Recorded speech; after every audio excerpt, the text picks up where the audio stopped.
Et bonsoir. Bonsoir. Bonsoir. Bonsoir. Et bienvenue pour cette cinquième rencontre. Cinquième rencontre. Ce soir, on va parler des relations entre l'écriture et d'autres pratiques artistiques. On va parler création hybride, pluridisciplinaire, mais aussi comment une pratique artistique peut influencer notre style sur un plan plus technique, et puis aussi en termes d'inspiration. Coucou Matt, salut. En termes d'inspiration, qu'est-ce que ça permet, ce que cette pratique artistique vient nourrir, que l'écriture ne peut peut-être pas forcément nourrir. Donc je suis accompagnée de Léonard, que vous avez déjà vu sur la chaîne, qui était venu au tout premier live, et Théo. Donc Léonard plutôt la partie plastique, graphique. Ouais. Oui, disons ça. Et Théo plutôt la musique. Oui, c'est voilà. ça, plus ou moins. Et le rapport à la scène, un petit peu. Un petit peu aussi. Un petit peu. Comme d'habitude, on a posté quelques sondages en amont. On vous a demandé si certains d'entre vous avaient mené ou mènent actuellement des créations hybrides. Vous avez été 30% à répondre oui. On vous a aussi demandé si ça influençait ou si ça avait influencé votre style. Et là, vous étiez 56% à répondre que oui et que ça vous apportait beaucoup justement au niveau de l'écriture. Et en termes de contribution à l'inspiration, vous avez été 50% à nous dire que ça s'alimentait mutuellement, l'écriture et cette autre pratique artistique. Et 33%, c'était plutôt un temps de détente en fait, vis-à-vis de l'écriture. Donc pas forcément une pratique que l'on va prendre entre guillemets autant au sérieux que l'écriture, mais plutôt un temps de loisir. Je vais vous demander de vous présenter. Dans quelques mots, quelle est la place de l'écriture dans votre vie aujourd'hui, où vous en êtes vis-à-vis de l'écriture, quelques mots aussi sur votre pratique artistique, mais pas trop, parce qu'on va en parler après. Exactement. Et pendant ce temps-là, moi je vais écrire tous les liens sur lesquels vous pouvez les retrouver, puisque les commandes ne marchent pas. Voilà, je vous en prie.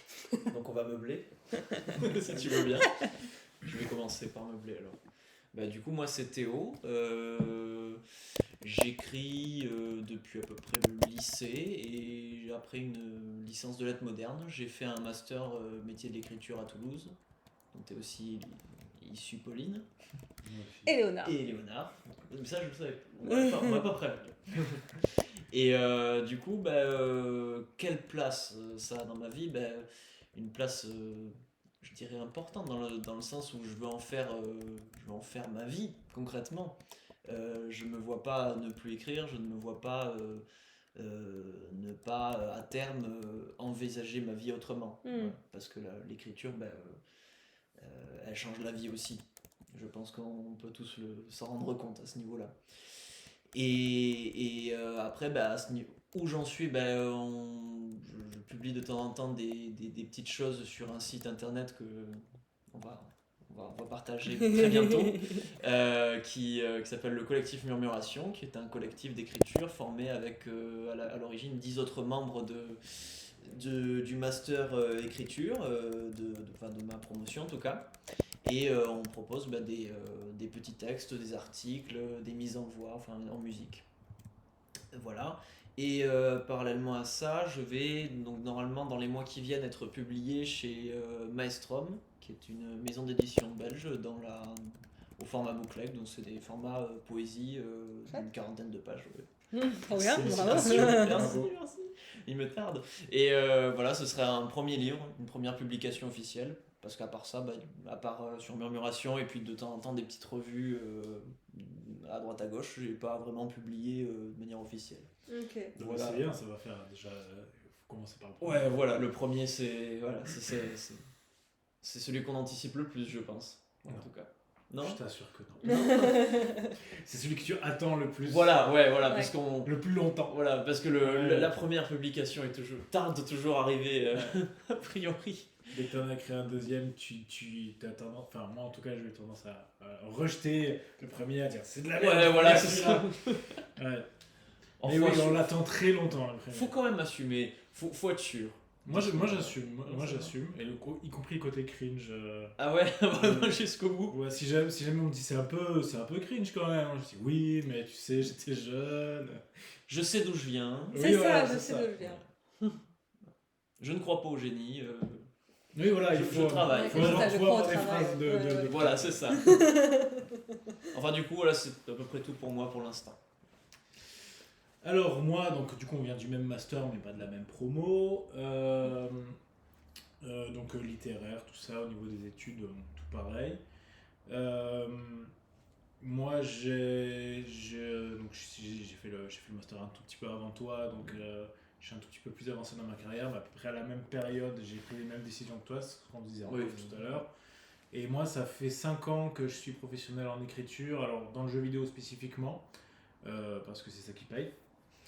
Je suis passé à temps plein au studio Goblin Studio, depuis cette année. Je travaille déjà avec eux depuis 2-3 ans. On travaille sur Sandwalkers, qui est notre prochain jeu en interne. J'ai aussi je suis aussi beaucoup intervenu sur les jeux en publishing. J'ai travaillé sur Legend of Keepers avant. J'ai écrit 80% de Legend of Keepers. Voilà, qui est un jeu effectivement qui était le plus gros jeu de la boîte à l'époque, qui a bien marché. À côté de ça, j'écris. Alors j'ai écrit des commandes les 2 années précédentes avec le youtubeur Sifano. J'ai écrit un bouquin sur Roblox qui est sorti en janvier.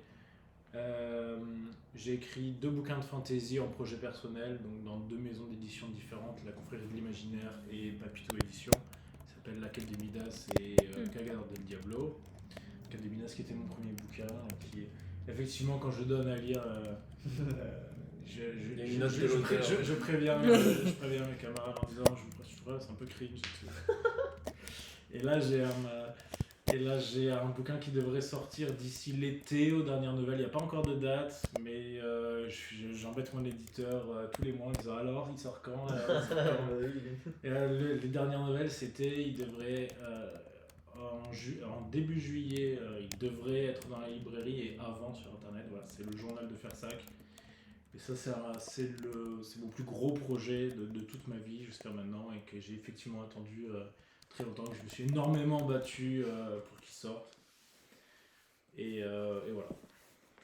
Je pense que j'ai fait le tour. Bien. Est-ce qu'on a bien meublé? Je pense, oui, j'ai eu le temps de tout écrire. Merci beaucoup. On a très bien meublé. Salut Shadownist et salut Wanu qui nous dit que lui il est sur un projet de création hybride avec sa fille depuis 11 ans. Je pense que c'est l'éducation dont il parle. Bon courage. Je comprends. Du coup, dans un premier temps, moi je vous propose de parler donc de cette relation à votre autre pratique artistique dans votre vie en général. Est-ce qu'elle a eu ou est-ce qu'elle a autant de place que l'écriture? Est-ce qu'elle est complémentaire? Est-ce que vous avez pratiqué les deux en même temps? Comment est-ce que c'est inscrite en fait dans votre vie en général? Et puis aussi vis-à-vis de l'écriture. Tu veux commencer? Je penchais. Ouais, non, comme ça on fait un petit chiasme, ça va être joli. Ok. Un petit chiasme. Alors déjà de quelle pratique on parle? Moi j'ai fait pas mal de dessins comme tu disais, ce que j'ai totalement laissé tomber par la suite pour me spécialiser dans l'écriture. Cela étant dit, mon prochain bouquin il va sortir avec une illustration, une couverture que j'ai faite moi, ce dont je suis très content parce que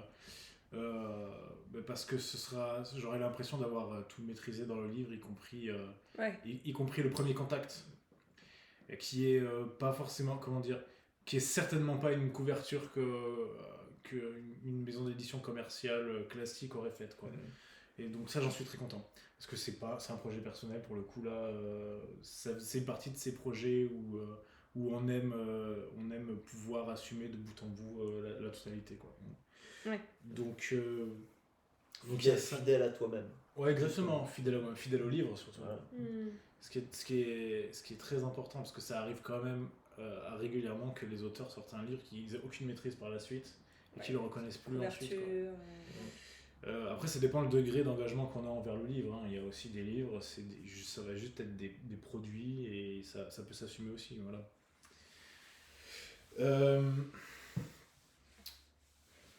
Ensuite, il y a dans le jeu vidéo, je fais du narrative design, qui est pas un art, un art en soi, dans le sens où si tu fais du narrative design, tu as un objet qui procède du narrative design.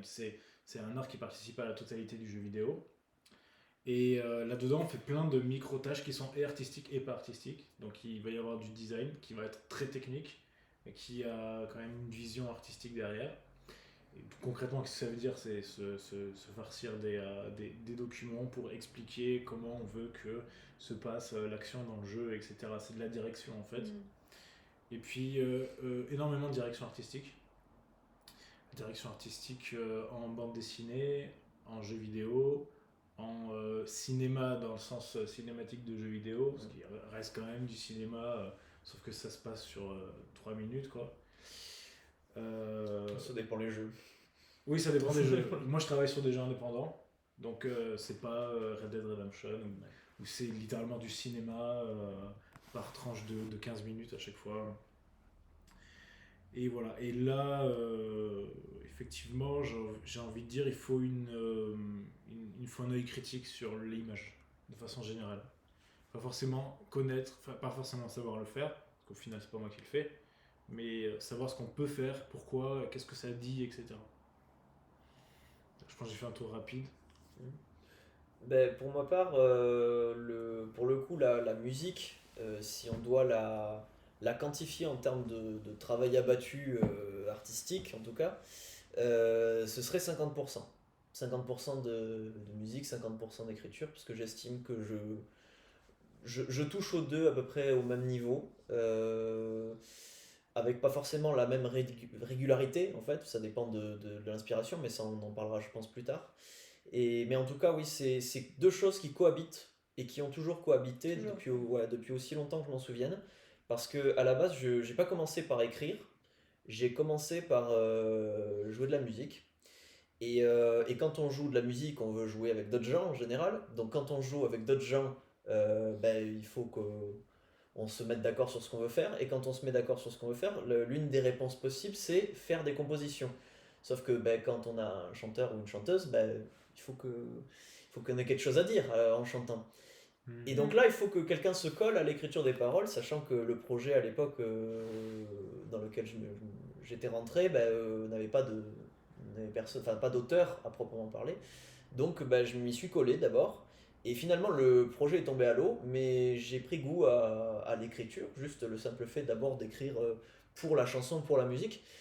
Et ensuite, c'est devenu quelque chose comme de la poésie, puis plus tard des nouvelles, des romans, du théâtre, enfin, tout est parti, on va dire, de l'envie de combler un vide dans la pratique artistique musicale. Et après, c'est devenu l'un des piliers de ma création, en tout cas. Voilà. Les paroles de chansons, du coup. Les paroles de chansons, au début, c'était ça. C'est cool, c'est la première fois que j'entends ça.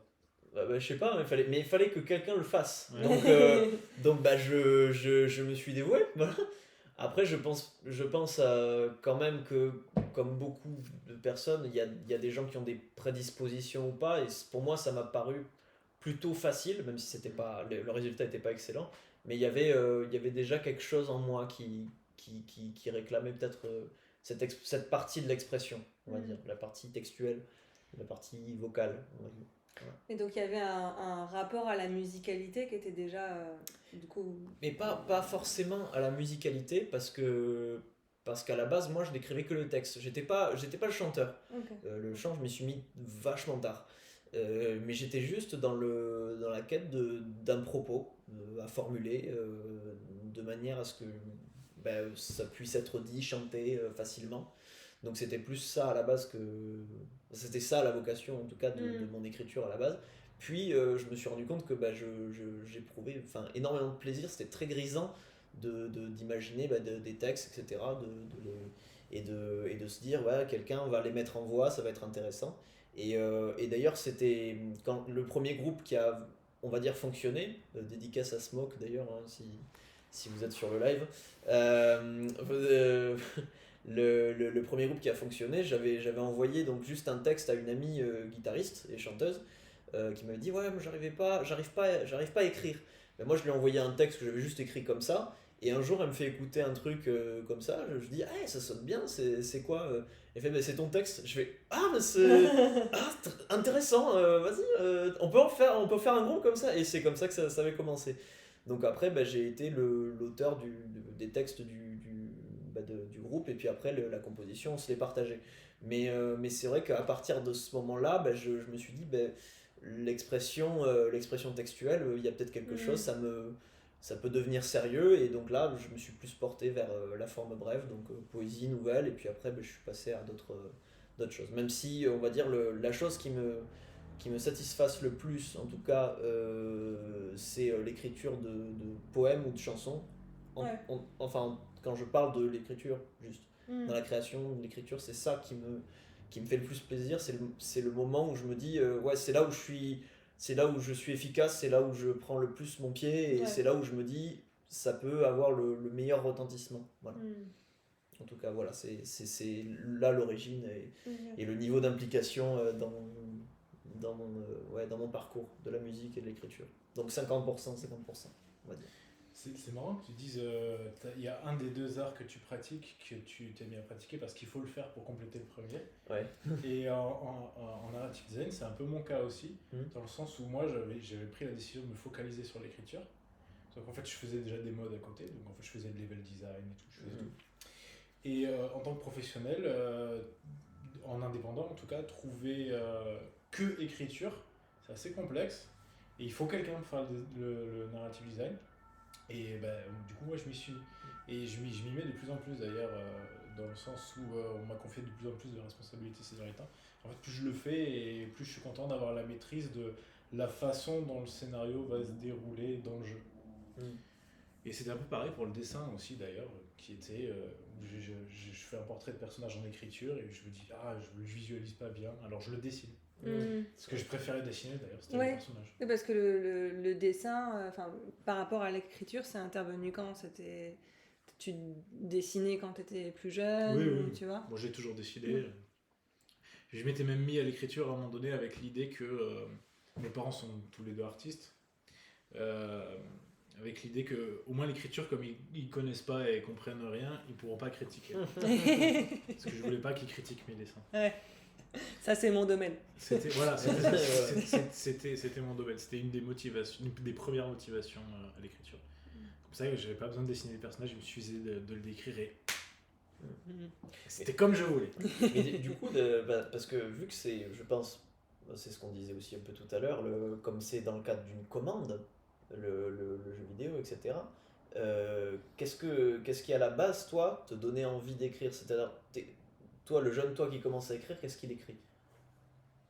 Alors, ça dépend. Dans ta question, c'est du moment où ça devient commercial ou du moment où tu es motivé? Non. Au tout début, qu'est-ce qui te motivait à écrire, à commencer à écrire? Qu'est-ce que tu écrivais? Et puis comment tu viens peut-être après à te dire j'arrive à en faire quelque chose de professionnel, j'arrive à me détacher ce qui m'avait... Alors c'est marrant que tu poses la question parce que ce qui m'avait motivé à écrire quand j'étais enfant, c'était le...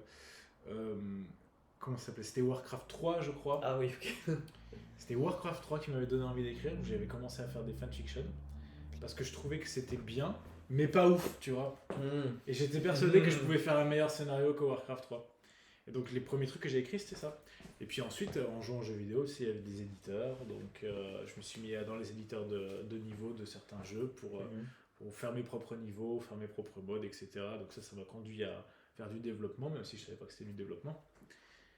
Et c'est en sortant des boulots alimentaires où je savais plus quoi faire, où je me suis dit j'ai tout essayé pour ce que je voulais faire, de ce que j'aime faire.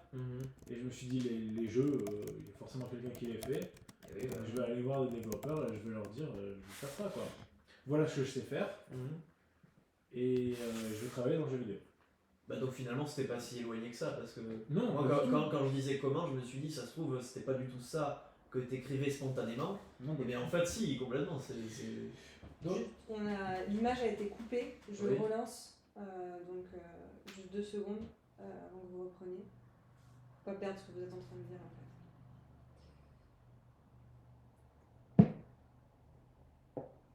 Ça va, tu replaces plus la parole? C'est vous qui avez la parole. C'est complètement.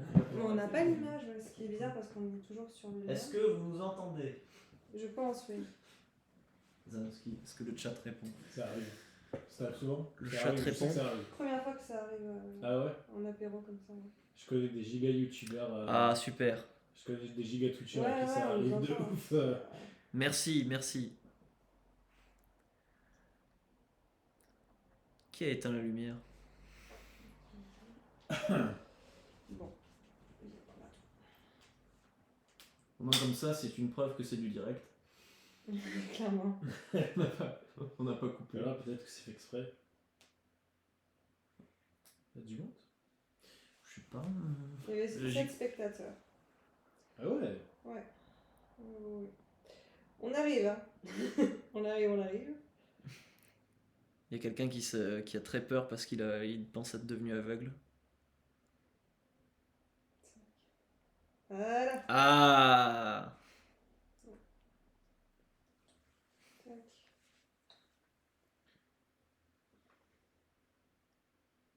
Le cadrage. Ouais, désolé pour l'effet bateau. Balade en bateau.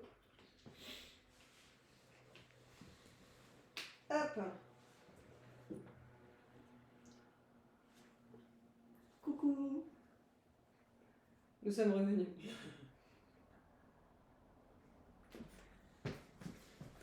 Nous disions. Nous disions. Je trouve, du coup, ça coule sur le champ parce que moi je me disais, vu que c'était, donc, comme je disais tout à l'heure, des commandes, je me suis dit, mais comment tu arrives à te détacher d'une inspiration personnelle pour arriver à te rentrer dans un cadre voilà, qu'on te demande, mais en fait, tu étais déjà dedans au niveau du jeu vidéo depuis longtemps, donc c'est logique finalement. Ouais, au niveau Narratif, au je niveau parle. process, au niveau process, au niveau technique, à peu près, ça oui, mais faut remplir une commande, ça reste quand même écrire le projet de quelqu'un d'autre. Bien sûr. C'est pour ça que à côté de ça, j'écris toujours mes propres projets dans l'espoir qu'un jour. Enfin, dans l'espoir qu'un jour ils sortent quand même. Hein. Oui. Donc jusque-là, ça va. Hein. Bah, c'est déjà bien. Mais après, s'ils pouvaient avoir 1 million de lecteurs au lieu d'en avoir quelques milliers, ça serait bien aussi, tu vois. Allez, on achète. Hop, hop. Il y a Matt qui vous félicite pour vos parcours très inspirants. Merci. Matt. Je suis sûr Bonjour que ton Claire parcours Juliette est et très un inspirant. bonjour spécial à Théo. Ah, bonjour. Piu piu. Elle comprendra.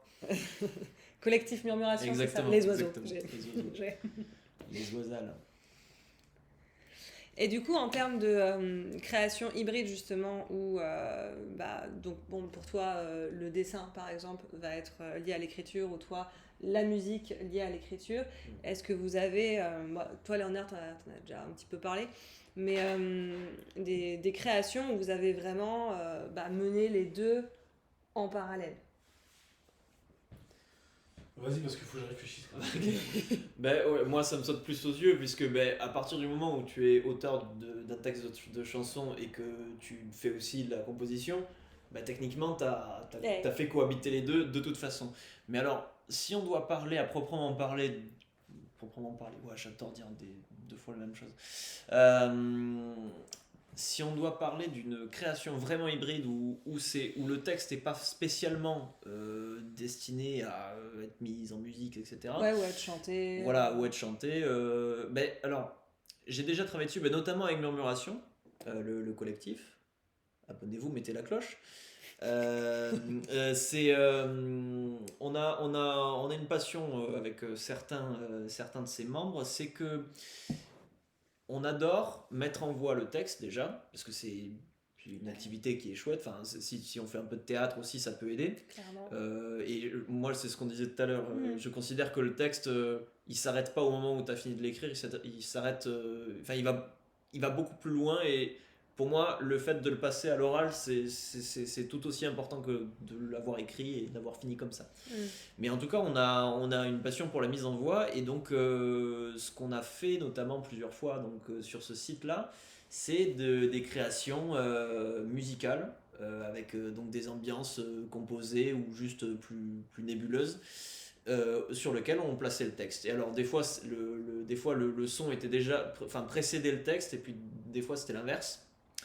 Mais à chaque fois c'était très enrichissant parce que moi je travaillais du coup avec des gens qui n'étaient pas forcément musiciens. La seule autre personne qui composait pour Murmuration avec moi, c'était Anatole William, qui du coup si je dois citer un truc qui est super bien, dont on est super fier, c'est la migration, donc la création collective qui s'appelle Atmosphère, et qui est... C'est sur YouTube ? Voilà, que c'est sur YouTube. Je sais plus si... Ouais, parce que je l'avais pas mis dans les recommandations, j'aurais dû. La migration du coup, là, pour le coup, Anatole avait composé au fur et à mesure avec les textes qui avaient déjà été préenregistrés. On a fait du sound design ensemble pour essayer voilà, variation sur la pluie. Merci Juliette. Parce que c'est pas moi la linotte dans l'histoire, mais j'en ai pas moins la mémoire, mais bon.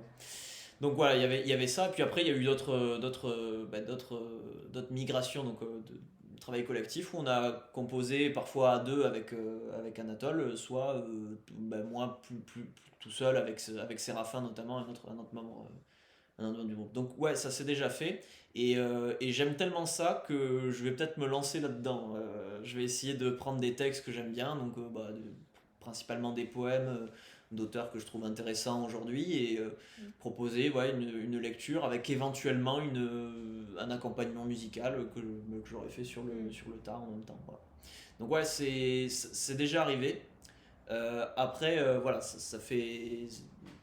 Vu que je fais de la musique aussi, bon, forcément, il y a toujours un peu cette proximité-là, vu que quand je compose un morceau, très, très souvent, j'écris un texte après. Même si c'est pas forcément moi que j'imagine le chanter, parce que je chante pas extrêmement bien, mais au moins ça me permet un peu de comprendre comment on peut dire le texte, parce que souvent on écrit un texte et on se dit vas-y, chante-le, mais c'est pas si simple, parce que si on n'a pas l'approche musicale aussi, en fait les chansons, surtout pour certains styles, faut savoir les écrire pour que ça rentre dans la musique. Oui. Ça c'est compliqué, parce que si on écrit juste un texte comme ça, on se dit on va le chanter, et que les phrases sont trop longues ou trop courtes, où il n'y a pas assez de texte, où c'est déséquilibré au niveau de la structure, ça pose problème. Donc là aussi, la connaissance musicale me permet d'être plus efficace là-dessus, et de presque parfois imaginer déjà des lignes mélodiques avec les mots qui vont se placer dessus. Un exemple totalement débile où j'ai eu à faire ça, c'est que j'avais un groupe, normalement il est dans les recommandations, il s'appelait Above the Path, où j'étais guitariste et chanteur additionnel. Et en fait, dans un morceau qui n'est pas sorti du coup, je devais écrire le texte, parce que le chanteur avait écrit vite fait, mais il n'était pas satisfait. Moi je lui ai dit je peux le faire. Donc je commence à écrire des textes, etc. Et il y avait un morceau parmi ceux qu'on travaillait, où il avait juste des sonorités, c'était des sortes de borborigmes qui soit qui criaient, soit qui chantaient selon les moments du morceau. Et il m'a dit si tu arrives à écrire là-dessus, c'est bien. Donc du coup, j'ai inventé une notation, c'est-à-dire que je fais un petit trait pour la syllabe qui est courte, un trait plus long, et je devais écrire syllabe après syllabe pour être sûr que ça rentre, etc.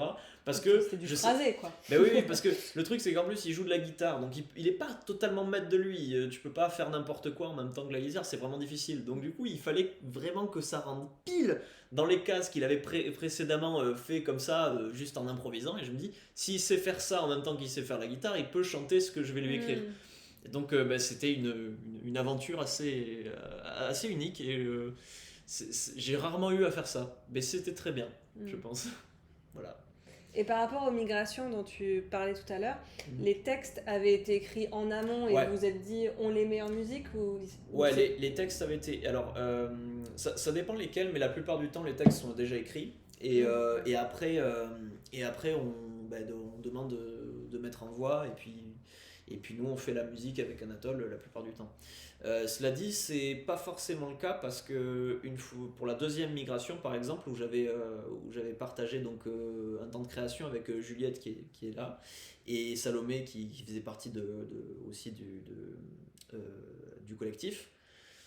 On s'était lancé sur le thème et on fait une journée d'écriture comme ça. Ouais. Et puis moi, dans la foulée, j'avais composé un truc et je leur ai envoyé et elles ont aimé. Et donc du coup, elles ont essayé de se caler là-dessus. Et c'était la première fois que pour le coup, on faisait dans ce sens-là. Ouais. Voilà.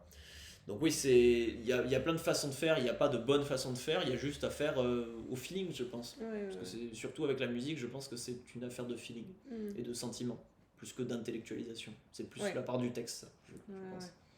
Voilà, en gros. La question c'était quand tu mènes les deux trucs en parallèle, c'est ça? Ouais, Enfin, un des truc hybride. créations hybrides que tu aurais menées justement. Alors sur le visuel et le dessin, moi ce dont j'ai déjà parlé, c'est quand j'ai besoin de visualiser un personnage, ce qui arrive assez souvent en écriture, surtout pour les personnages principaux ou les grands méchants. J'écris de la fantasy pour ceux qui ne savent pas, donc du coup forcément il y a des gentils, des méchants, des gentils bof bof et des méchants très méchants. Et ouais, donc en fait c'est plus facile pour moi de le dessiner. Alors, pour certains personnages ça demande un peu plus de travail, personnages féminins c'est plus difficile par exemple à dessiner, parce que ça ont souvent les traits plus fins, etc. Donc il y a moins de traits, donc on peut moins dire allez c'est bon, il y a une cicatrice sur la gueule, il a des trucs, tu vois, c'est pas forcément. Ouais. Voilà. Faut que Petit son- côté brut. Après je leur donne aussi un côté brut, mais après il faut pouvoir les reconnaître aussi, donc bon, bref. Et donc il y en a qui demandent plus de travail que d'autres, mais en général mes personnages principaux j'arrive à peu près à leur donner une tête, et c'est beaucoup plus facile de les dessiner, et après quand j'ai besoin de les décrire je regarde le portrait que j'ai fait. Et quand je les ai vraiment dans le crayon, j'ai pas besoin de les regarder, je les dessine sur le brouillon que j'ai à côté de moi pour me dire ah ouais c'est vrai, il est plus comme ça et tout. Parce que en fait c'est pas que physique, hein, c'est aussi l'impression qu'il donne. Et du coup, quand tu fais un portrait, tu sais pas forcément la couleur qu'il a parce que t'as pas mis les couleurs, tu sais pas, etc. Mais vraiment tu sais l'impression qu'il te donne quand tu le Ce regardes. qui dégage. Ouais, ce qu'il dégage. Mm. Donc automatiquement je leur donne un caractère à travers leur crayon. Donc celui-là je sais qu'il est pervers, tu vois. Celui-là je sais que il est franc et honnête. Ça arrive pas souvent mais il y en a. C'est pas vendeur, les personnages honnêtes. Hein. Ouais. Disons que dans mon écriture il y a toujours quelque chose qui cloche dans tous les cas. S'ils sont francs et honnêtes c'est souvent les méchants, tu vois. Bref. Donc il y a ça. Ça m'arrive aussi dans le jeu vidéo, même si dans les jeux vidéo sur lesquels je travaille, on a moins des personnages. Parce que comme je disais, c'est plus des jeux de gestion, des roguelikes, des jeux de stratégie. On a souvent un point de vue assez éloigné des personnages. Ensuite, il y a la bande dessinée. Dans mon studio, on essaie de produire des bandes dessinées, alors comme c'est pas du tout la même industrie, ça me demande, ça prend beaucoup plus de temps que ce qu'on pensait, mais elles existent, elles sont produites. Ça, on a réussi à trouver des dessinateurs de bandes dessinées très forts. On voulait que ce soit pas juste des dessinateurs, mais des dessinateurs de bandes dessinées qui sachent ce qu'ils font, parce que nous on sait pas ce qu'on fait. Et donc du coup jusque là ça va très bien, il y a juste le léger risque que ça sorte que en dématérialisé, mais on a encore un peu de travail à faire avec les maisons d'édition. Et là du coup moi j'étais scénariste et mon travail est quasiment terminé. Enfin j'ai plus qu'à valider les pages qui arrivent à ce stade, puisque en fait j'étais que scénariste et j'étais pas storyboarder, je voulais pas faire ça parce que je l'avais jamais fait. Et je préférais donner cette opportunité à un professionnel qui allait faire de la BD toute sa vie, plutôt que moi essayer de faire un truc qui serait forcément pas ouf, quoi, et qui allait me demander énormément de temps et de travail. Et voilà. Donc en fait, au final, j'ai fait un scénario Et donc en BD, les scénaristes peuvent être storyboarders, mais pas forcément. Moi, j'ai fait que scénario et j'ai laissé les dessinateurs, les auteurs de BD faire les storyboards. Et du coup, là, c'est là ce que je disais tout à l'heure où il faut je pense, avoir un regard critique et de l'anticipation visuelle forte qui sert en écriture, de toute façon. Mais qui là va servir où tu vas pas décrire, tu vas pas chercher à évoquer l'image, tu vas décrire l'image. Ce qui n'est pas tout à fait pareil. C'est-à-dire que il n'y a pas de portée littéraire au fait de décrire l'image. Par contre, il faut que ce soit le plus précis possible. Ok. Et donc, tu vas dire premier plan, plan moyen, j'arrive jamais à me rappeler comment ça s'appelle, arrière-plan, t'as champ contre champ, t'as plongée contre plongée, tout ce langage-là, il faut le maîtriser. Moi, je sais que j'ai été à travers le master, mais aussi à travers, enfin, dans les licences que j'ai fait à la fac. J'avais fait du cinéma. Et par exemple, je me suis rendu compte en écrivant et surtout dans la relation avec les dessinateurs que j'avais un regard trop cinématographique. Cinématographique dans le sens où t'as des transitions entre les images qui sont très détaillées, puisqu'en fait il n'y a pas de transition en cinéma. Et là dans la bande dessinée, tout est une ellipse. Donc c'est un exemple des difficultés que j'ai eues, c'est que bon, je suis allé chercher, je l'ai fait par acquis de conscience, hein, mais ça m'a quand même aidé. Je suis allé chercher les rares bouquins de théorie de la BD qu'il y avait pour les lire.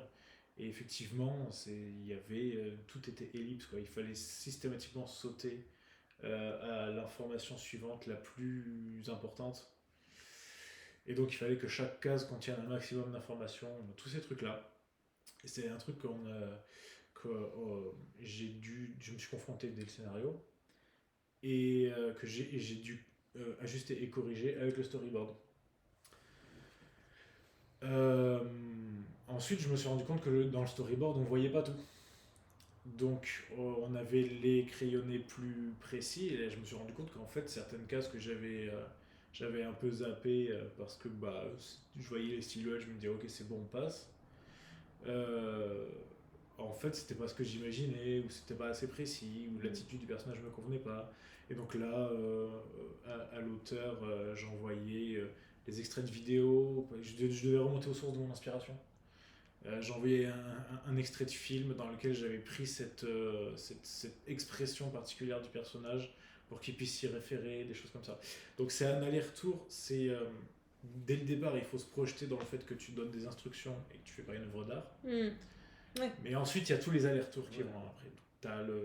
Chaque page du storyboard doit être scannée entièrement. C'est très technique.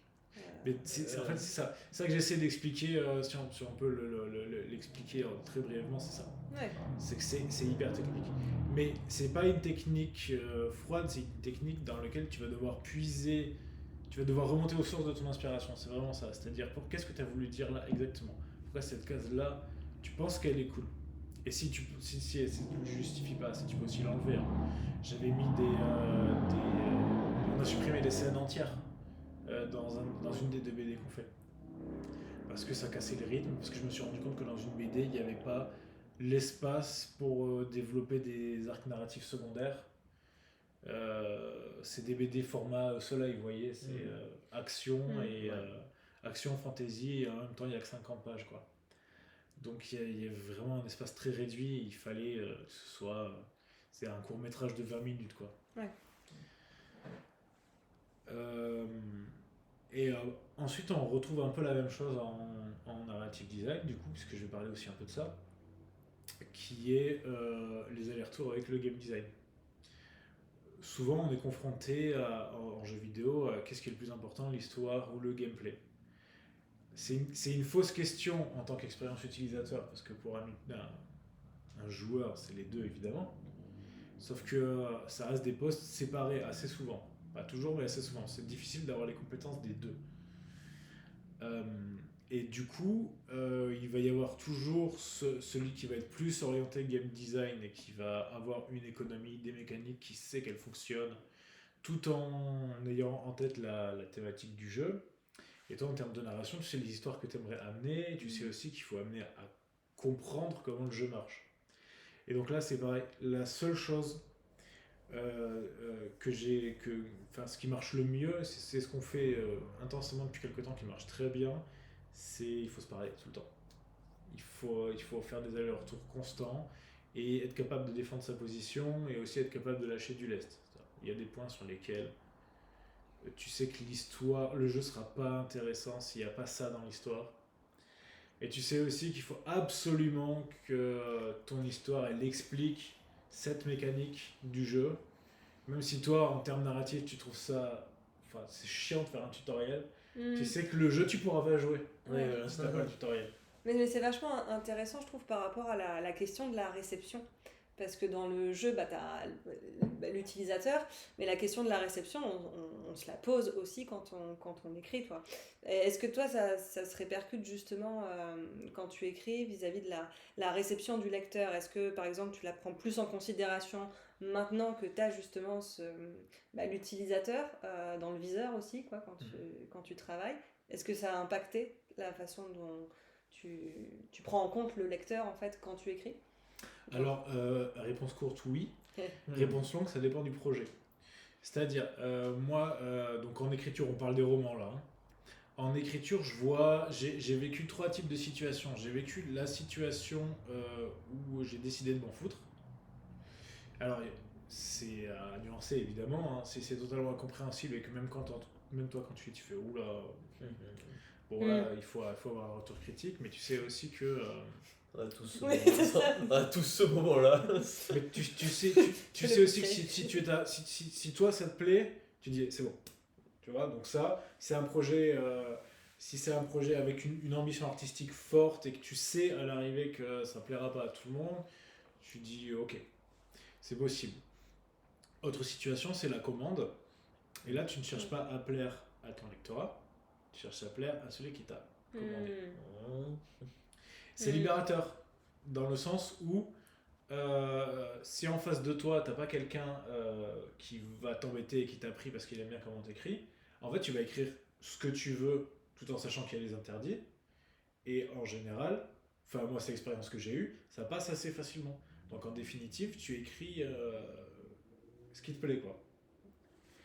Mais effectivement, là, à ce moment-là, j'ai pas en tête le lecteur parce que je sais que c'est la personne qui a passé la commande qui a en tête le lecteur. Là, les commandes que j'avais, c'était des bouquins pour les enfants. Ça demande techniquement des compétences que j'estimais pas spécialement avoir. Donc, tout en faisant attention, je l'ai confié à l'éditrice, elle qui me disait je me charge de faire en sorte que ce soit facilement accessible aux enfants. Quoi. D'accord. Et puis, moi, de mon côté, vu que c'était elle qui m'avait demandé d'écrire ce livre, ça me dérangeait pas qu'elle m'envoie des corrections. Et puis il y a le projet sur lequel je travaille actuellement, qui est en cours d'écriture. Je suis au tome 3 d'une quadrilogie là. Donc ça c'est ton projet perso. Projet perso, celui-là j'ai pris la décision de faire en sorte qu'il soit lisible, agréable à lire et accessible. Toute proportion gardée évidemment, parce que tu peux toujours être plus accessible. Mais je voulais pas avoir un bouquin qui me renferme sur moi-même, comme c'était le cas de mon dernier projet perso, mais un bouquin ouvert sur le monde. Et l'ambition, c'était pas de parler de moi, mais c'était de parler de la société, du monde, du futur, vraiment quelque chose de vraiment ambitieux en fait au final. Et là pour moi, c'était très important que ce soit accessible. Et ça me vient effectivement de l'expérience que j'ai eue en commande, en jeu vidéo, expérience utilisateur, voilà. Et j'ai aussi fait appel à beaucoup plus de bêta-lecteurs. Ouais. Alors qui répondent toujours plus ou moins en fonction de leur application, mais c'est du bénévolat, donc c'est normal. Mais j'ai fait beaucoup plus la demande, donc du coup j'ai eu beaucoup plus de retours. Moi j'aime beaucoup le fait que une partie de ton écriture, ce soit le dessin. Ouais. Bah, ça m'arrive de moins en moins parce que je suis de plus en plus fort en écriture. Mais quand j'étais mauvais, ça m'aidait quand même énormément. Mais c'est aussi un dessin mental finalement. Oui, moi pour parler de mon expérience, je suis pas trop porté sur la narration. Et donc, pour moi, c'est difficile de visualiser un personnage que j'ai dans la tête. Je visualise des décors, je visualise des actions, mais le personnage, c'est vraiment difficile pour moi à moins que ce soit une copie de quelque chose qui existe déjà. Donc c'est vrai que peut-être l'étape dessin permet peut-être de débloquer un petit peu le truc. Et moi j'avais ce côté shonen, j'ai toujours été très inspiré par les mangas.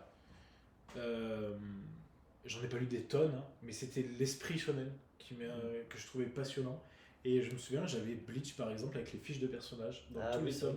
T'as des milliards de personnages, t'as des fiches de personnages dans tous les tomes. Et moi je trouvais ça génial.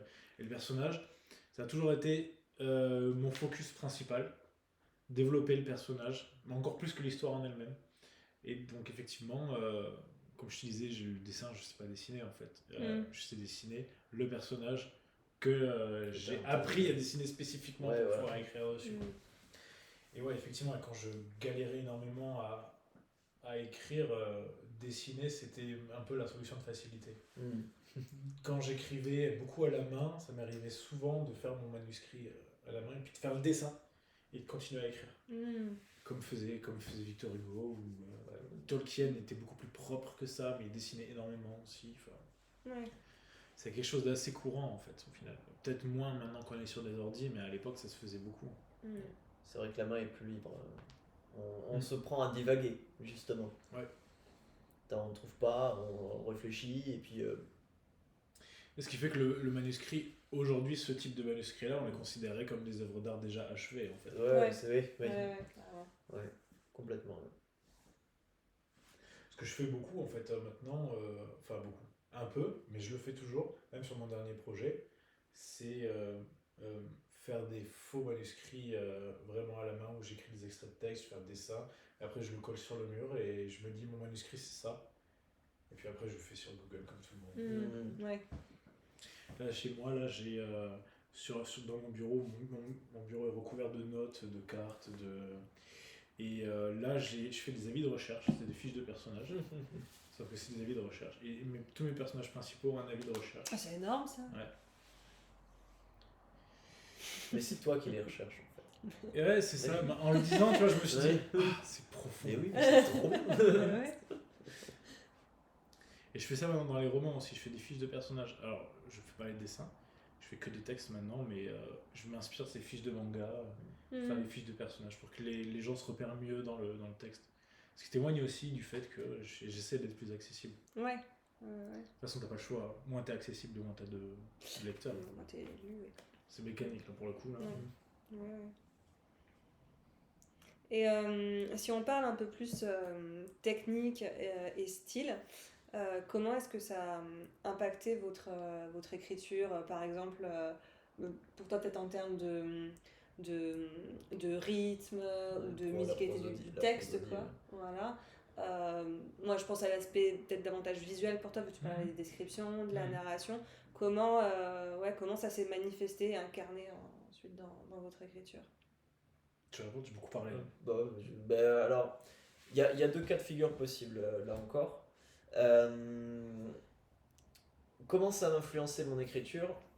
Si je suis dans le cadre où je sais que j'écris pour de la musique, je vais privilégier donc une certaine fluidité, une économie de mots s'il n'y a pas trop de place. Enfin, je vais chercher à faire en sorte que ce soit agréable rien qu'à écouter seul.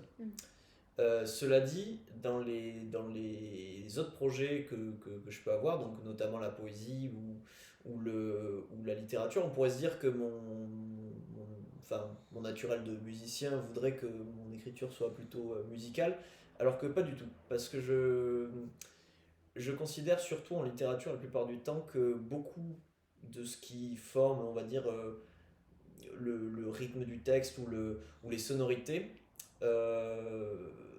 c'est pas un truc qui m'intéresse, parce que je vois ça plus comme un enjolivement qu'autre chose.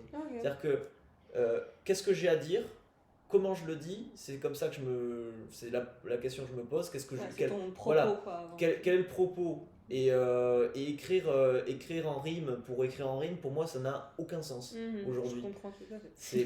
Voilà, après, parce que si vous voulez, on est dans un monde où la poésie notamment est tellement mal transmise que des gens qui entendent une pub qui rime, ils peuvent dire ouais c'est de la poésie. Pas du tout. Et donc pour moi, un texte qui est joli juste pour être joli, ça n'a aucun sens.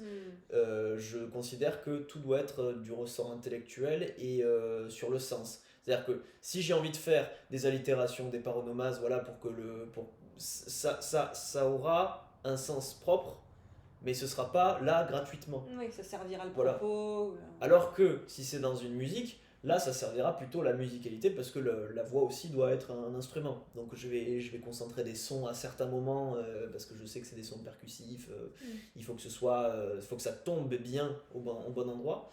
Mais pour des textes, on va dire plus littéraires où j'envisage pas un chant en tout cas, je me pose pas la question comme ça. Je me pose d'abord la question de qu'est-ce que j'ai à dire et comment c'est le plus pertinent de le dire. Et si la réponse à cette question c'est il faut que ce soit un sonnet classique en alexandrin, j'écrirai un sonnet classique en alexandrin. Mais si ça n'a pas lieu d'être, selon moi, il n'y a pas à le faire. Voilà. En tout cas, c'est à ce niveau-là. Donc ouais, mon écriture, parallèle à l'écriture musicale, à l'écriture de chansons, on va dire qu'elle est plus austère dans son approche. Mais là, on touche un petit peu à la façon dont je perçois l'art. C'est-à-dire que pour moi, il y a deux parties dans l'art. Il y a l'émotion, le ressenti, et il y a tout ce qui concerne l'intellectualité, la pensée. Et le but, c'est de faire en sorte d'être au milieu des deux.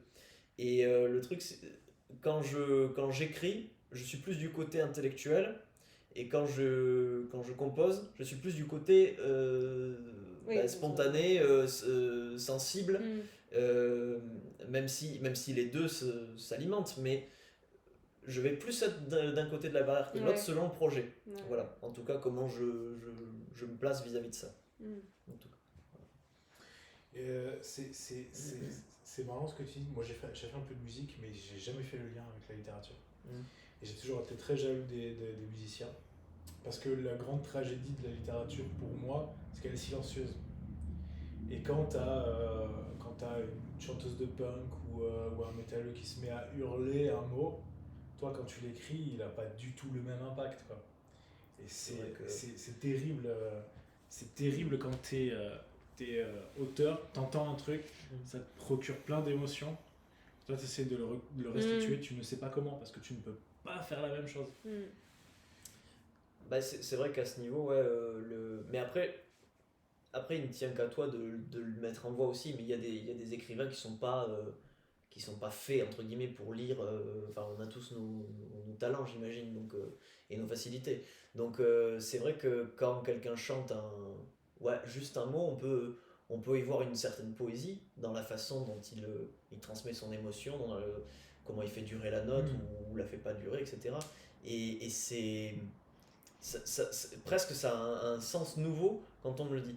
Par exemple, récemment, j'ai été invité pour le printemps de la poésie à Limoges pour dire certains de mes textes, des textes poétiques.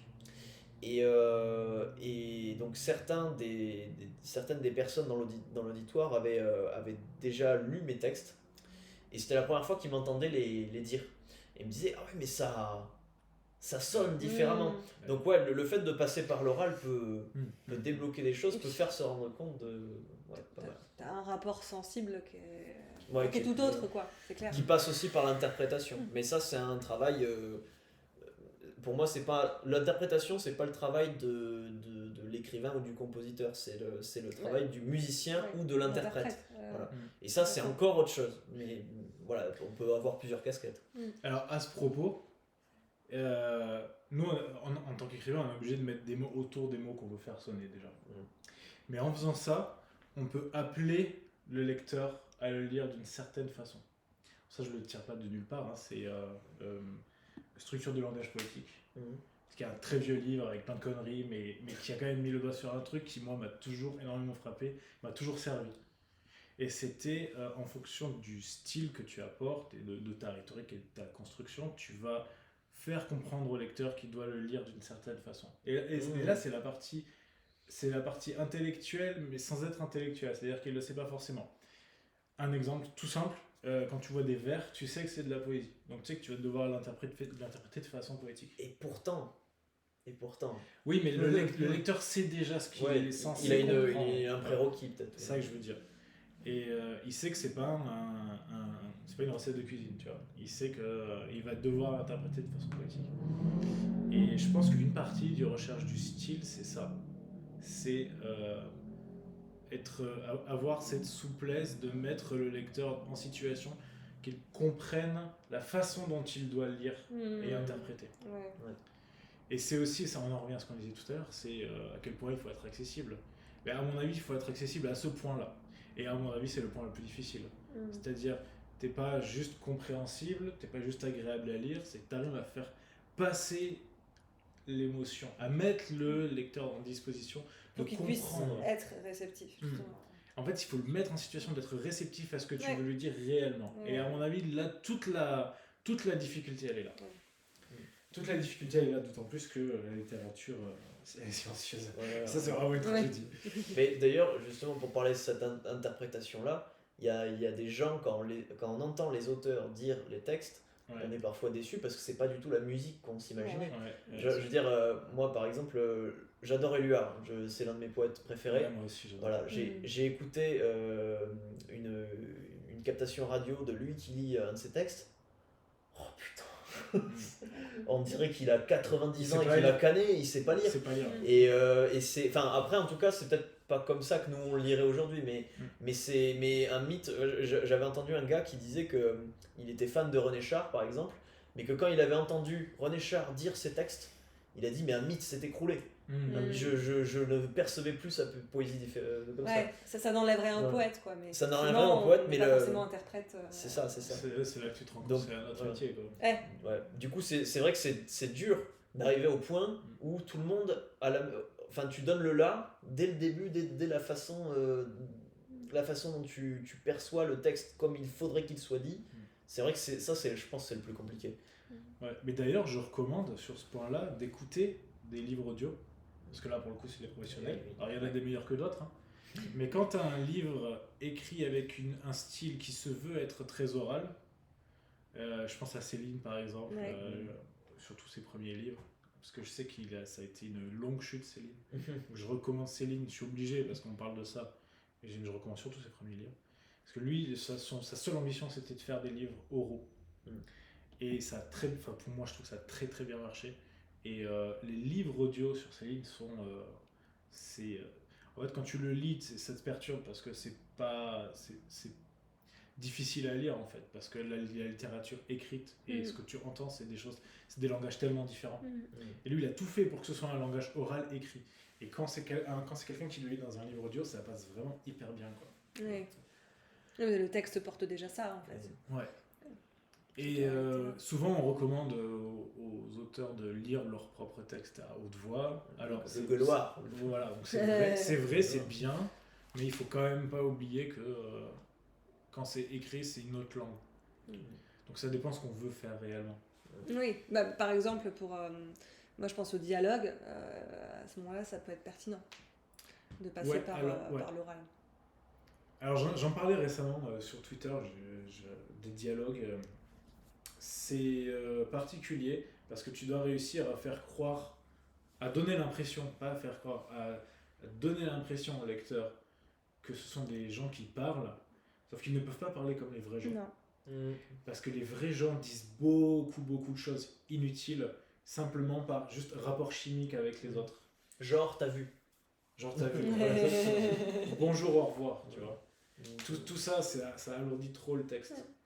Donc c'est une des choses les plus compliquées à écrire, les dialogues. Mais effectivement, les dire à l'oral, ça aide. En termes de ton, plutôt que de contenu, moi je trouve, en termes de ton. Ça... En termes de ton... Peut-être parce que je viens du théâtre, mais c'est quelque chose qui me lance en tout cas. Mais il y a aussi le fait qu'à l'oral, les gens ont tendance à contracter certaines formules et en rallonger d'autres. Et toi, tu vas essayer de faire ça à l'écrit. Mais si tu n'as pas un regard critique dessus, tu vas te rendre compte qu'en fait, tu as rallongé la mauvaise formule et contracté la mauvaise formule. Ça devient artificiel finalement. C'est une tentative d'oralité qui, comme dans une vallée dérangeante, dès que tu es dans la mauvaise gestion du truc, Puis après, tu as la caractérisation qui va faire que certains personnages vont parler différemment que d'autres. Alors, évidemment, ça. Et là, tu Là, on n'a pas fini. dans une galère, là. Il y a Shadonis qui rebondit sur ce que tu disais, Léonard. Certains auteurs jouent aussi sur la taille des caractères, mais après, ça dépend aussi des éditeurs. J'imagine que tous n'aiment pas les expérimentations du genre. C'est vrai que par exemple, parfois on tombe sur des bouquins où par exemple, pour traduire une exclamation, un éclat de voix, on va avoir plein de majuscules ou plusieurs points d'exclamation. Et ça ne traduit pas, par exemple, tu parlais de cri tout à l'heure, ça ne le traduit pas de la même façon. Ça dépend de l'image que tu cherches à renvoyer à ton lecteur. Moi, par exemple, dans certains livres, j'ai essayé de faire de la BD, mais de la BD sans image.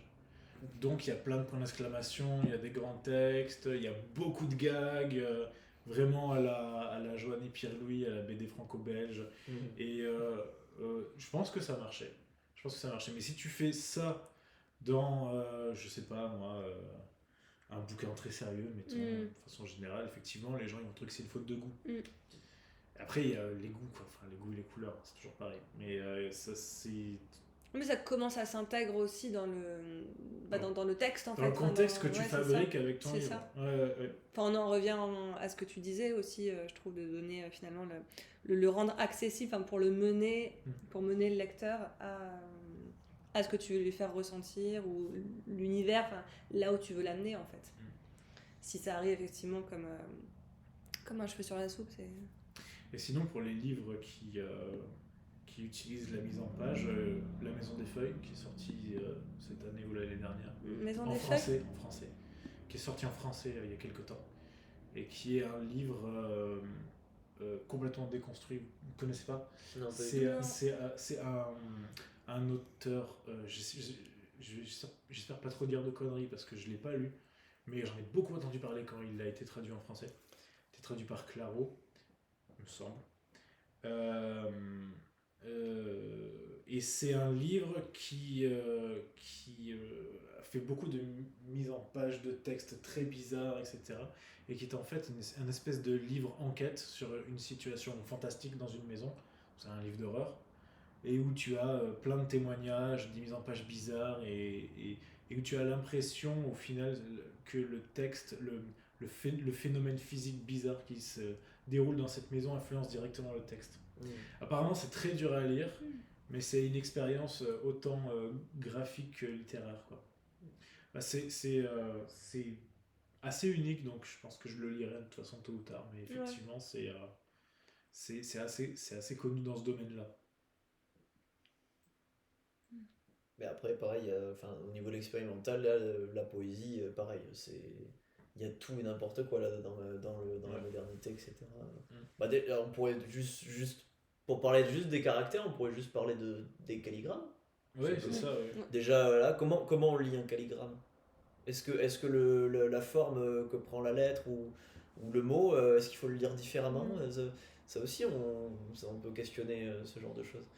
Et puis après, t'as des expérimentations au niveau de la mise en page qui ont soit le coup de dé, par exemple, c'est pareil, capital, ça aussi. Mais oui, c'est vrai que je pense que ça prédispose à un inconfort la plupart du temps, mais on va être plus alerte, on va le lire différemment en tout cas. Ouais. Après, l'expérimental, c'est un domaine bien précis, tu peux aussi être très original tout en étant en terrain connu. Là, tu joues avec la culture du lecteur. C'est ça. Il y a Shadonis qui nous dit qu'en termes de mélange des genres, il y a la trilogie des Aventuriers du Cercle, c'est de la jeunesse, par Joshua Moll, il y a des dessins, des plans, etc. Et dans un genre chelou, il y a Flatland par Abbott. Je connais pas. Tu connais? Non, je connaissais pas non plus le genre chelou. Le genre chelou, ouais. Shadonis, c'est quoi le genre chelou? Ça doit être expérimental. Je pense. Après, la SF, ils adorent ce genre de délire. Franchement, l'heure du contrevent, par exemple. Ouais, carrément. Oui. Sans être forcément aussi poussé au niveau expérimental, c'est toujours apprécié des lecteurs de SF. La façon qu'il a, par exemple, Damasio d'écrire le vent avec la SCI. Et pour en venir à la pratique artistique en tant que telle, qu'est-ce qu'elle vous apporte, du coup, que l'écriture ne vous apporte pas forcément? Moi, par exemple, le théâtre ou le fait de mettre en voix un texte va m'apporter une expérience beaucoup plus sensible, parce que ça passe par la voix, parce que ça passe par le corps, par le regard, par l'échange aussi sur scène. Du coup, qu'est-ce que cette pratique artistique vous apporte que l'écriture ne vous apporte peut-être pas forcément?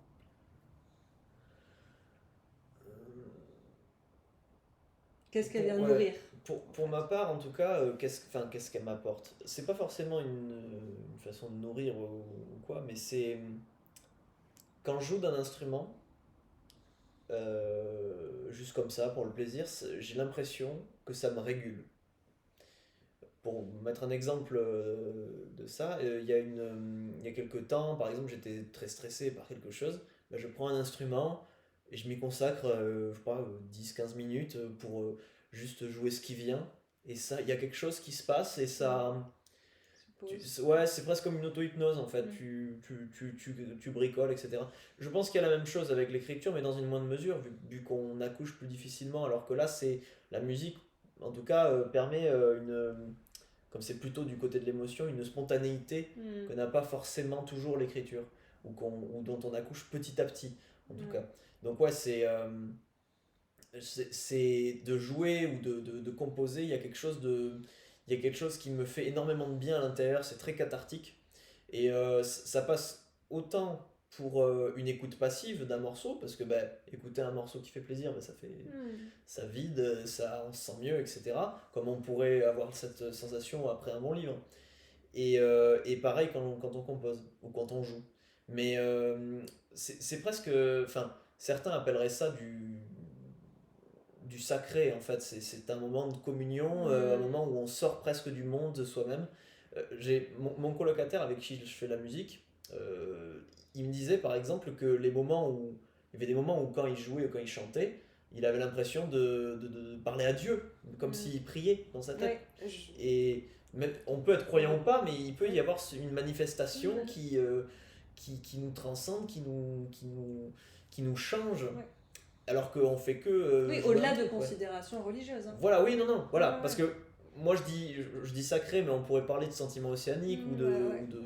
Voilà, mais il y a ceux qui croient, ils pourraient dire, ouais, c'est Dieu, mais moi je vois juste ça comme une expérience, une expérience de l'infini presque. Mais en tout cas, la pratique de cet instrument, donc la guitare, la basse, etc., me permet d'atteindre très facilement ce point-là, qui permet de faire le vide, de changer, de sortir de soi un petit peu. Il y a ça, en tout cas, dans la pratique au jour le jour de la musique. C'est aussi dans l'écoute ou dans l'écriture, mais c'est dans une moindre mesure. Ouais. Alors que la musique, c'est quasi instantané. Ouais. C'est ça, c'est cathartique en fait. Par exemple, vous l'avez remarqué peut-être dans ce que j'ai proposé, il y a pas mal de métal, parce que j'aime le métal. Le métal, je pense pas être quelqu'un de violent, mais pourtant j'aime bien parfois de jouer des choses violentes, parce que c'est quelque chose qui bouillonne, c'est quelque chose qui sort de manière plus brute qu'avec des mots. Ouais. J'aurais presque l'impression que si je le traduisais en mots, ça perdrait de sa saveur. Ouais. Alors que si c'est une émotion brute, ça transcende plus. Ouais. Avec les mots, vu que c'est du langage, très vite, effectivement, on peut tomber dans quelque chose de beaucoup plus mental, en fait. Voilà. Alors que c'est plus un ressenti ou... voilà. Je sais qu'on pourrait traduire tout en mots, mais il y a des choses qui méritent le mystère. Donc, étant donné que la musique n'est pas un art figuratif, je pense que c'est là où ça permet d'aller le plus loin, en tout cas.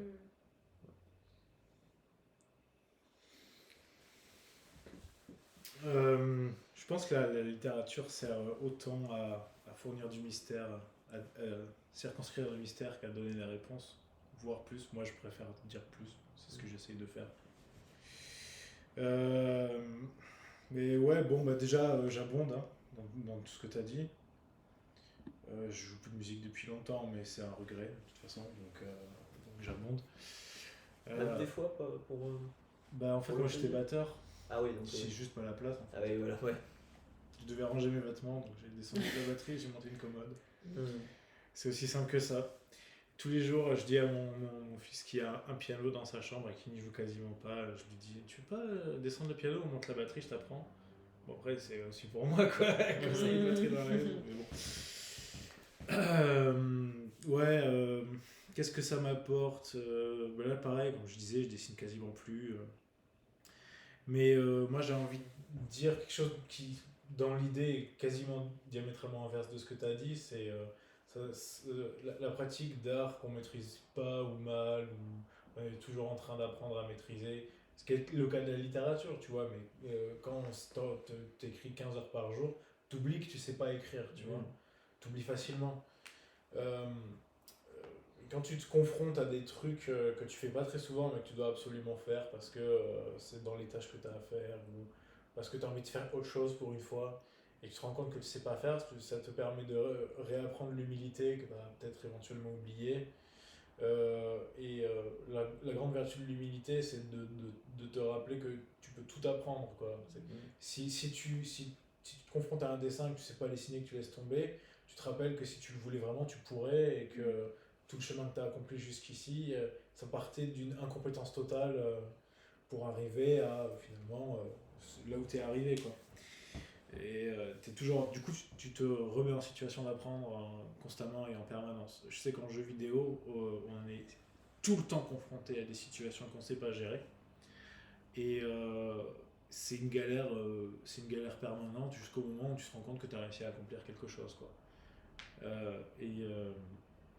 Et effectivement, tu te rends compte que tu n'es ni tout puissant ni impuissant, mais que tu es constamment en train de t'améliorer. Donc il y a déjà ça qui est vraiment intéressant dans les pratiques que tu ne connais pas. Tu n'es pas dans ta zone de confort, tu n'es pas dans l'impuissance, tu es entre les deux, et tu sais que tu navigues à vue, quoi. Et en fait, c'est toujours ce que tu fais toute ta vie, quoi. C'est juste que tu as tendance à l'oublier. C'est très vrai. Il y a de ça, la question c'était... Ça t'apporte. Qu'est-ce que ça m'apporte, ouais. Alors ouais, il y a ce que ça m'apporte, la complémentarité artistique, tout simplement la satisfaction de voir quelque chose que tu as inventé dans ta tête et de le voir prendre vie, parce qu'en fait, en définitive, quand c'est écrit, c'est toujours dans ta tête, c'est jamais que des mots, alors que une image, c'est immédiat.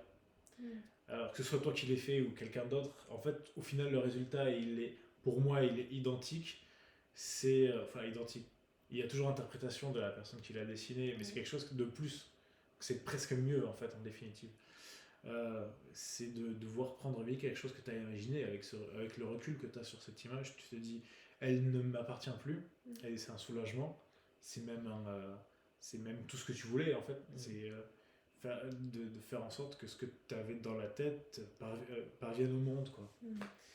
Donc ça marche bien avec les images, et puis avec l'interactivité dans les jeux vidéo. Ce qui est génial, c'est l'implication que les joueurs ont dans le jeu, puisqu'ils jouent un rôle. C'est ce que je pense la sensation que peuvent aussi avoir ceux qui écrivent les jeux de rôle, ce que je ne fais pas. C'est voir les gens vivre dans un espace que tu as inventé. Ouais. Ça, c'est encore mieux qu'un lecteur. Évidemment, quand un lecteur, il peut s'investir dans un texte et le vivre et faire des fanfictions, et ça l'inspire et ça l'aide au quotidien, c'est possible. Mais toi, en tant qu'auteur, tu le sauras jamais. Alors que dans le jeu vidéo, tu peux le voir. C'est beaucoup plus... il y a beaucoup plus de contact avec les joueurs, et puis tu peux voir ce qu'ils font en même temps qu'ils le font. C'est pas juste dans leur tête. Alors ça aussi, c'est sympa. C'est pas quelque chose que tu... C'est quand tu sors un jeu et que tu vois les Twitchers se mettre dessus, c'est toujours angoissant parce que ils savent pas jouer, quoi. Ils savent pas jouer, et toi tu connais le jeu par cœur, et tu cliques là, et lui il passe 4 heures et il voit pas qu'il fallait cliquer là. Et d'un autre côté, tous les fascinent, tout est nouveau pour eux. Alors que toi, ça fait 4 ans que t'es dessus, tu peux plus le voir en peinture, tu le détestes. Et t'assistes à cette fascination. Et t'assistes en fait, c'est à ce moment-là que le jeu, il existe.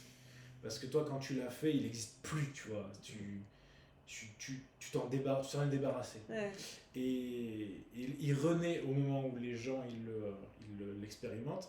Et dans un livre, tu peux pas le voir. Et dans un jeu, tu peux le voir. Et ça, c'est vraiment très motivant. Ça apporte vraiment quelque chose. Mais c'est une des raisons pour lesquelles je me suis mis aux jeux vidéo. En vrai, le monde du jeu vidéo, que ce soit en tant que joueur ou en tant que développeur, il est tellement vivant par rapport à celui de la littérature. C'est triste à dire, mais je connais aussi celui de la littérature, donc pour moi c'est vraiment différent, quoi. Il y a des problèmes aussi, hein. Il y a énormément de problèmes dans le jeu vidéo, mais c'est vivant. Ouais. Donc tu participes vraiment à ça, ça c'est sympa aussi. Mais tu le fais pas trop, hein, parce qu'après il y a aussi des gens qui disent de la merde et ça te blesse et tout ça. Ouais, mais ça, c'est Ce que tu pourrais avoir vis-à-vis C'est d'un c'est la bouquin. même chose. Ça, par contre, tu C'est le la vois même dans les chose, bouquins. ouais. Ouais, c'est ça, ouais. Ça, malheureusement, dans les bouquins, tu le vois aussi. Après, dans les commentaires que tu as dans les boutiques de bouquins, il y en a aussi des bons. Hein. Il y en a aussi des bons. Et après, quand tu es entraîné, tu prends tous les bons et tu te dis, ah, c'est vraiment mon bouquin. Et tous les mauvais, tu te dis, non, bon, il est con. Et tu arrives à faire ton chemin comme ça. Mais il faut pas trop s'exposer quand même aux critiques ultra négatives, ultra gratuites. Parce que ça t'influence quoi que tu veux y dire, quoi. Et est-ce que ça vous a déjà permis, par exemple le dessin, toi la musique, de dépasser un blocage que vous aviez, je sais pas, dans l'écriture d'un projet, d'un texte, un roman? Alors pour moi, tu ça vois. va aller très vite. Je suis partisan de la formule le roi vient quand il veut. Donc quand l'inspiration est là, il faut en profiter. Il ne faut pas non plus spécialement se forcer la main pour avancer alors qu'on n'a pas envie. Donc étant donné que j'ai la musique, avec plusieurs projets dans la musique, j'ai l'écriture, avec plusieurs projets dans l'écriture, il y a forcément un truc que j'ai envie de faire à l'instant T. Donc du coup, alors, avantage et inconvénient de ce constat, je peux avancer quoi qu'il arrive, mais j'avance très lentement, puisque je suis dispersé. Et ouais, la dispersion. Mais la multiplicité des projets, ça c'est pas mal quand on arrive à être bien régulier effectivement sur chaque. Moi j'en ai 3 et j'avoue que, il n'en faudrait pas plus, tu vois. Mais ça me permet effectivement qu'ils s'alimentent, alors sans qu'ils s'interpénètrent les uns les autres, mais de pouvoir faire une pause, par exemple. J'écris un roman en ce moment. L'ambiance est bien spécifique.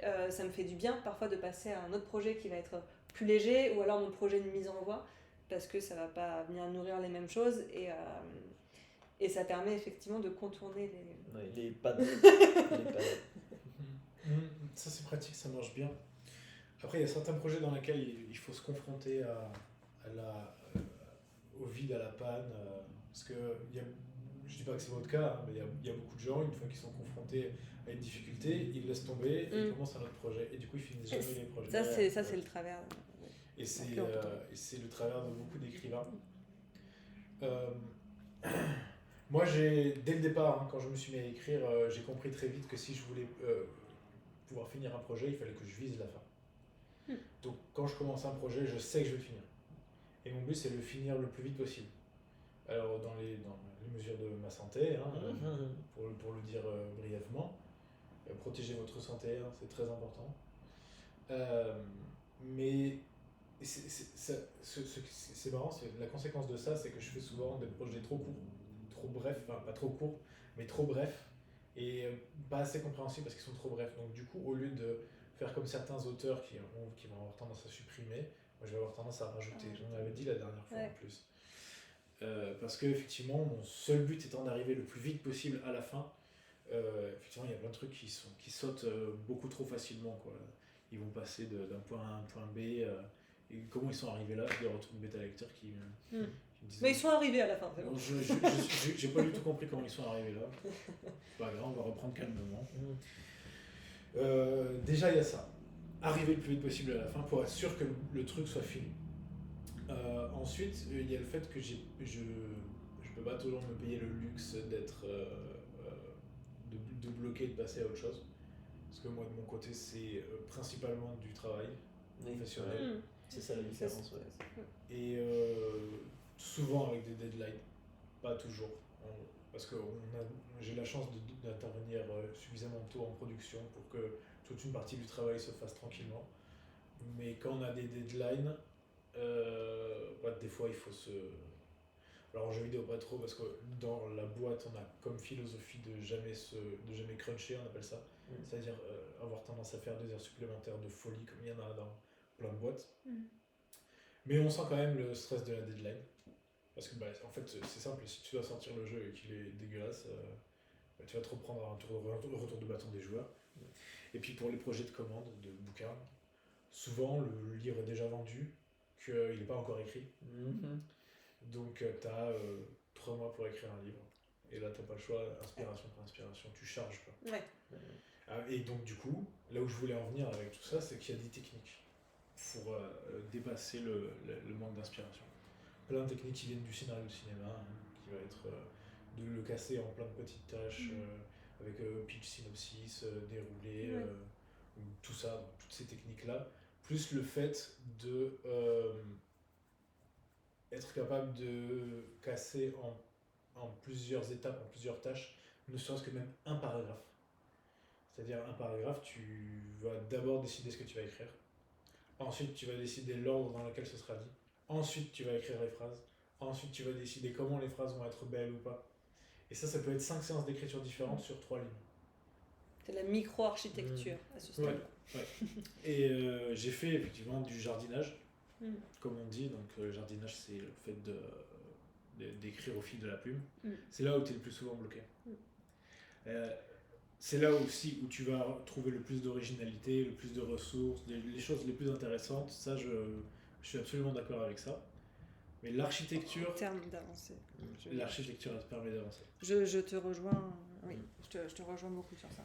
Qui vente, qui tempête, dans n'importe quelle condition. Moi, j'écris souvent sur téléphone, ce qui est complètement aberrant, mais j'y arrive en fait.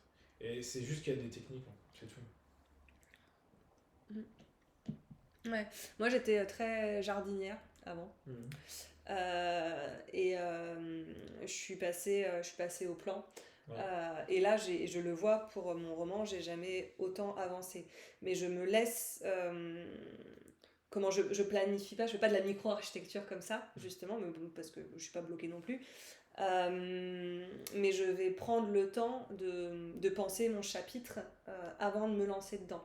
Mais par contre, je vais penser les objectifs, les enjeux. Le reste, je me laisse la liberté d'aller l'explorer, quoi. De toute façon, moi, la crainte avec la technique d'architecture, c'est d'être de tomber facilement dans le bullshit. Et surtout que j'ai l'impression, à l'ère du divertissement industrialisé, du streaming, des super productions, où il y a une série qui est faite en 1 an, j'ai l'impression de voir ça tout le temps en fait. C'est-à-dire des structures narratives vides de sens, vides d'art, vides d'originalité, qui font de la surdramatisation. Là, l'épisode du Mandalorian il y a la semaine dernière, ou il y a 2 semaines, les 3/4 de l'épisode, ça aurait pu être une ellipse. Parce qu'en termes dramatiques... lequel c'est celui où il descend dans le lac. Oui. Et puis alors il part, il revient. Voilà. Et dans n'importe quel film, tous les allers-retours, ils n'auraient jamais eu lieu. Dans un Spielberg, un Indiana Jones, t'as le Deus Ex Machina, bim, et le film continue. Et voilà, donc ça c'est pour moi le danger, ou le faux danger, la crainte en tout cas, de la surtechnicité de tout, c'est d'être trop focus dessus. Donc effectivement, faut vraiment toujours, déjà le regard critique sur son propre travail, toujours laisser la place à la surprise.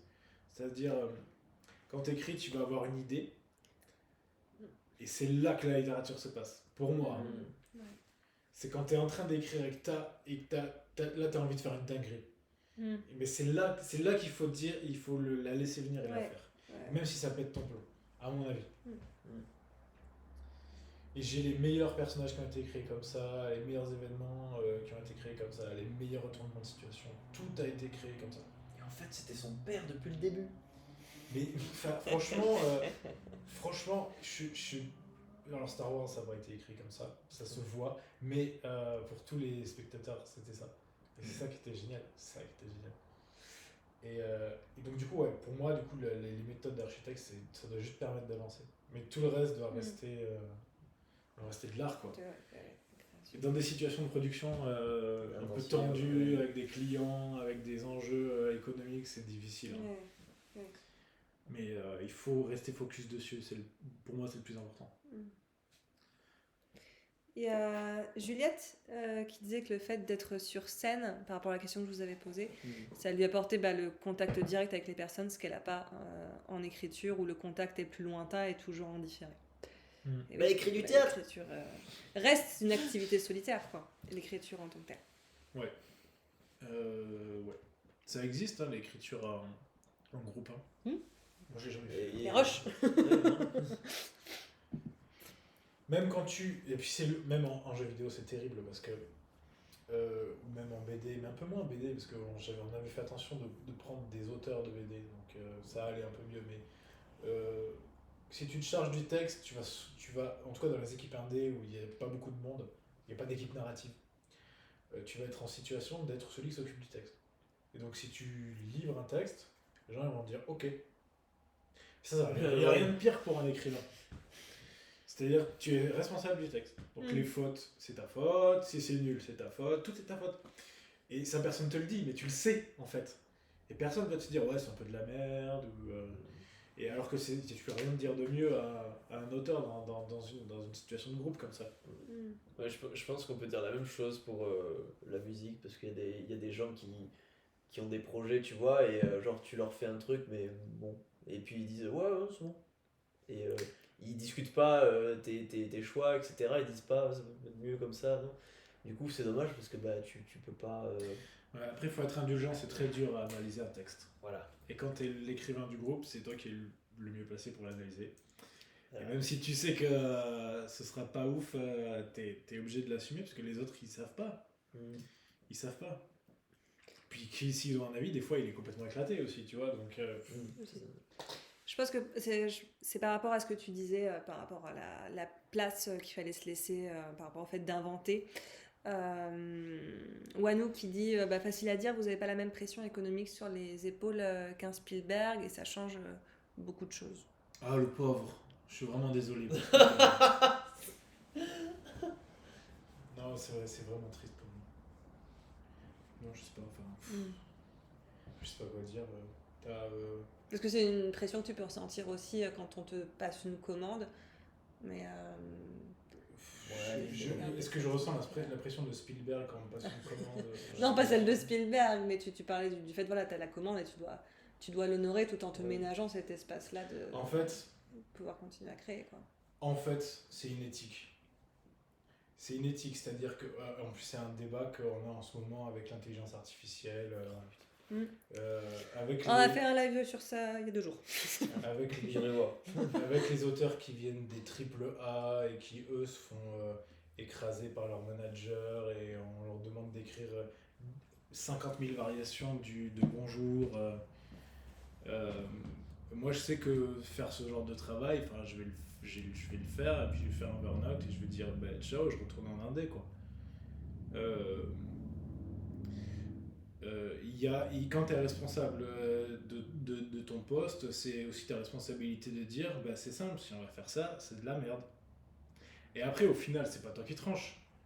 Mais ça m'est déjà arrivé de le dire et de dire ok, vous pensez que je serais mieux comme ça, moi je pense que non. Et c'est mon rôle de dire que non. Et ils ont pas cherché à me convaincre, ils savent que. Ils savaient que c'était ma responsabilité de dire non. Alors après, c'est au patron de trancher. Quoi. Donc oui, effectivement, enfin... Puis après, les conditions économiques, t'es obligé de t'arranger avec. Soit il n'y a pas de budget du tout et tu peux rien faire, soit il y en a un petit peu et tu fais avec un petit peu et tu fais au mieux à chaque fois. Dans tous les cas, tu fais au mieux. Mais il y a quand même une donnée sur laquelle il y a toujours moyen de... Comment dire ? Il y a une donnée sur laquelle l'éthique porte, c'est à quel point on se laisse écraser par l'étude de marché. En fait, c'est simple. Ouais. C'est quand t'as des patrons, quand tu fais un projet qui a une pression économique, est-ce que tu vas chercher à utiliser ton budget pour faire le truc le plus original possible ? ou suffisamment original pour être original mais vendeur, ou est-ce que tu vas juste répondre à la demande du marché? Et il se trouve que si tu réponds seulement à la demande du marché, le marché va te dire fuck, c'est nul. Oui. Parce que les études de marché, c'est pas de l'art, quoi. Enfin, voilà. On veut la même chose, mais mieux. Mais pas comme ça. En fait, le public, il veut être surpris. Bah oui. Et ça, c'est quelque chose que tu peux pas mesurer par une étude de marché. Qu'est-ce qui se vend le mieux? Bah, je sais pas, moi, les jeux de flingue. Ok, on va faire un jeu de flingue, et puis tout le monde va dire, bah, on l'a déjà, ça. Mm. Et vu que ça demande des procédés pour pouvoir en créer toujours plus gros, toujours plus cher, ça va demander des procédés qui vont tuer la créativité, ça va faire un jeu de flingue un peu moins bien. Ah, bref, vaste débat. Et ce que je disais sur Spielberg tout à l'heure, c'était plutôt un compliment, hein, le fait de faire une bonne ellipse pour que le film avance. Moi, ces trucs-là, les Retour vers le futur, c'est Spielberg, c'est ça hein. Je crois pas. Non, c'est Ouais, Lucas. je crois. Non, je crois ni l'un ni l'autre, hein, c'est un gars à part. Shadowist. Oh, je suis sûr, c'est Spielberg. Allez, à vos claviers. Qui c'est qui a fait Retour vers le futur? Shadowist. En tout cas, ça les, marche, les, je pense, les mais- films de ce style, de cette... Zemeckis. Hein Zemeckis. Zemeckis. Ouais. Merci. Pas du tout Spielberg. Mais les films de cette époque, vraiment d'aventure, avec beaucoup d'action, c'est vraiment à base d'ellipses, hein, de toute façon. Bref, c'est pour dire Pauvre la pression de Spielberg. La pression. Le mec, il fait Imagine ce la, qu'il veut. imagine Il la fait ce pression qu'il de veut, la James- pression, quoi. Imagine la pression de James Cameron. Après, à mon avis, ces gens-là ont quand même les garde-fous. Enfin, je pense que vu que le système hollywoodien est très basé sur les producteurs, etc., je pense que même des gens qui sont aussi bien placés qu'eux ont des comptes à rendre. Je pense que c'est un de manière drame pour eux. ouais. Je pense Eh ouais. qu'effectivement que c'est un drame pour eux. Bah, Hollywood, personnellement, je trouve qu'il y a des points sur lesquels ils sont mauvais par rapport à d'autres cinémas. Je pense aux trucs d'action, par exemple. Ouais. Les scènes d'action hollywoodiennes, je pense que c'est les plus mauvais du cinéma autour du monde. Prends n'importe quel film asiatique, Ouais, ils sont plus forts. Enfin, bref, c'était juste. Ça, je pense, c'est une question de budget. Compense par la technique. Compense. Ouais, mais ça marche pas. Ouais. Ça compense pas, du coup. Ouais, Ça mais marche- t'as ça vu, il y a marche plein pas. de trucs autour. Avec leur équipe commerciale, ça marche pas. Bref. Messieurs, Ouais. est-ce que Madame. vous avez quelque chose à rajouter? On se disperse complètement. là. Mais c'est un peu le principe des rencontres et des apéros littéraires, où ça se disperse au bout d'un moment, et ça discute, et ça digresse. Est-ce que vous avez des questions dans le chat? J'avais mis les liens, vous pouvez les retrouver si vous remontez le chat. Non. Merci. Non. Shadowist. Bref, précis. Et la prochaine rencontre, ce sera en avril, du coup. Ce sera sur les formations pour, entre guillemets, apprendre à écrire. On parlera principalement de nos expériences donc du master de création littéraire à Toulouse. Voilà, ça ce sera en avril.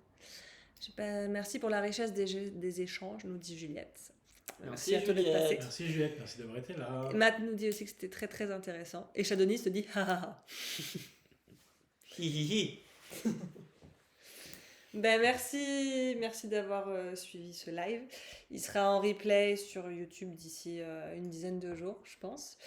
Et demain, il y a du world building avec Mathieu, si vous êtes dispo à 14h. Et voilà. On va s'arrêter là? Oui. C'est le coucou général. Non, freeze frame. Comment on fait pour éteindre?